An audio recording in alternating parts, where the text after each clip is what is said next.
This is a study on sleep in aging. So what I'd like to cover within probably a half hour or 40 minutes or so, and then leave a little time at the end for you guys to ask some questions, is what are the normal sleep stages? What are the normal sleep patterns that we have? What are the medical illnesses that affect our sleep? What are the common illnesses and problems that pertain to over 65-year-olds and why they don't sleep so well? And then what are our treatment options? First, I'd like just to comment on, why do we even need sleep? I mean, actually, it's sort of still a big question, even in sleep medicine and sleep researchers. It's a basic necessity of life. We have to have sleep in order to feel good and function and do our jobs well and stay alert and oriented and concentrate. So it is a basic necessity of life, very similar to breathing and having water and eating and that kind of thing. It's important for our health and our well-being, for our physical and our mental restoration. It allows our body to heal. In general, adults need about 7 to 9 hours of sleep a night, and if I were to probably take a poll, that probably wouldn't necessarily be the case. And in general, there is research out there to support that if you get 6 hours or less, and that last line used to say 10 hours or more, but there's a recent study saying that if you have 8 hours or more a night, you actually have an increased mortality rate overall. This is a normal, I'm going to call it sleep urge, but basically you have two drives to sleep. You have a circadian drive to sleep, and then you have a homeostatic drive to sleep, so a drive within yourself to sleep. And so what happens is that somewhere around 8, this is 8, 10, 12 o'clock, at night, somewhere around this time, your sleep urge peaks. It just shoots up. And over the course of the day, from when you wake up to when you finally go to sleep, you have an increasing sleep need. So basically, these are your two sleep drives, and somewhere around 10 o'clock at night, you fall asleep, and somewhere around 6 o'clock in the morning, you will wake up. This is ideal. This is not necessarily what happens in everyday practice, but it is because of our two sleep drives working in concert to promote you sleeping around 10 p.m. to 6 a.m. This is a normal sleep cycle. Now I'm going to go over this a little bit. Basically, there are 4 stages of sleep, but they've just changed this over the last couple of years. There used to be stage 1, 2, 3, 4, and then REM sleep, so technically 5 stages of sleep. But they've now combined stage 3 and 4 just to be all deep sleep. So stage 3 and 4 is technically just called stage 3 now. But anyway, stage 1 and stage 2 are light sleep. And then stage 3 and 4, I said, is combined into just one stage now, and it's deep sleep. And then you have your dreaming sleep. And over the course of the night here, this is an 8-hour night, you have approximately 4 to 6 cycles of sleep. So you fall asleep, you go through different stages, then you wake up, or you'll go into REM sleep, you finish your REM sleep, that's the end of one cycle. Then you'll go into another cycle, another cycle, another cycle, and another cycle. In general, during the first half of the night, you have more deep sleep. In general, during the second half of the night, you have more dreaming sleep. That is normal physiology. So your sleep is not the same all night long. And also, I'll touch on this later. People will often ask me,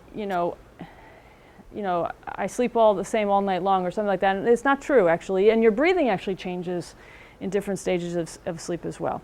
So let's move on to the next one. This is just sort of written a little bit of what I had just said and in more detail. So wakefulness, you have a lot of alpha brain activity. Your muscles are relatively tense because you have a lot of tonic muscle stimulation. I'll give you an example. Your tongue is innervated by your 12th cranial nerve. You have 12 cranial nerves, and your 12th one it's your hypoglossal nerve, which innervates your tongue. And when you go to sleep, your tongue sleeps. When you're awake, you have this tonic stimulation sent to your tongue to keep it toned.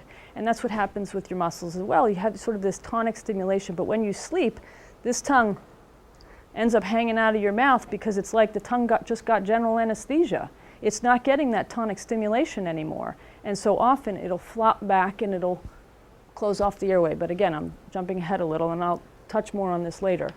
So stage 1 sleep is a transition sleep. It's a light sleep. There is reduced brainwave activity to theta waves, from alpha to theta. Stage 2, again, decreased body temperature, reduced heart rate, and these are certain things that I look for on the EEG pattern when I'm reading the sleep studies to note that they're in stage 2 sleep. Stage 3 sleep, you get these really nice delta waves. They're sort of high, the low frequency, they're sort of big, and you know you're in some nice deep sleep when you see these really nice waves. REM sleep, rapid eye movement, you get a lot of these eyes moving all over the place, you dream a lot, there's a lot of brain activity, you have an increased heart rate, increased respiratory rate, vivid dreaming is when REM sleep happens. REM sleep is also thought to be a restorative stage of sleep. That's why a lot of people will say, I sleep really bad up until, I wake up at 3 and I finally fall back to sleep, and then those last 2 hours, wow, I feel so good. Well, it's because you've gotten a lot of REM sleep. And you're waking up and you go, okay, finally, I got some decent sleep, and the last, 5 hours prior to that weren't so good. But you need all your stages of sleep, actually, to feel pretty good. Okay.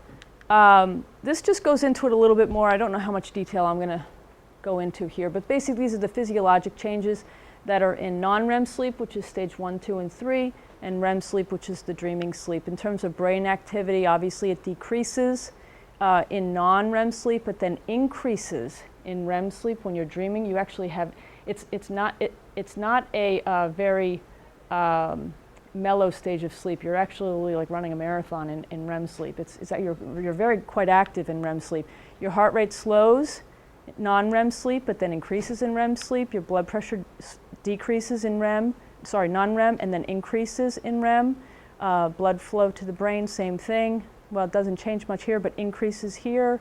Respiration decreases in non-REM, but increases and is variable. Your control of breathing is actually the worst in REM sleep, but it's actually quite controlled in non-REM sleep.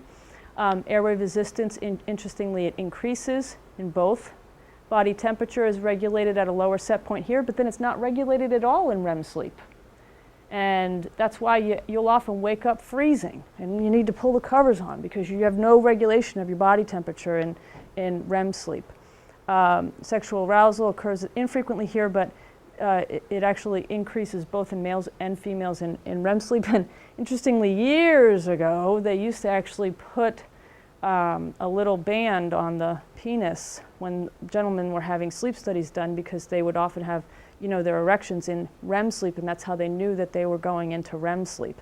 We don't do that anymore in terms of sleep studies. Okay, so this is a good picture, and unfortunately it gives us an idea as to what happens with age and sleep. So when we are babies, really young, newborns, you're sleeping 16, 15, 14 hours a day. When you are 5 to 13, right in here, you're still sleeping, 9 to 11 hours a day. Best sleep is between 6 and 12 years of age. In general, you get great sleep, solid sleep, really, really good sleep, but then not so good after that.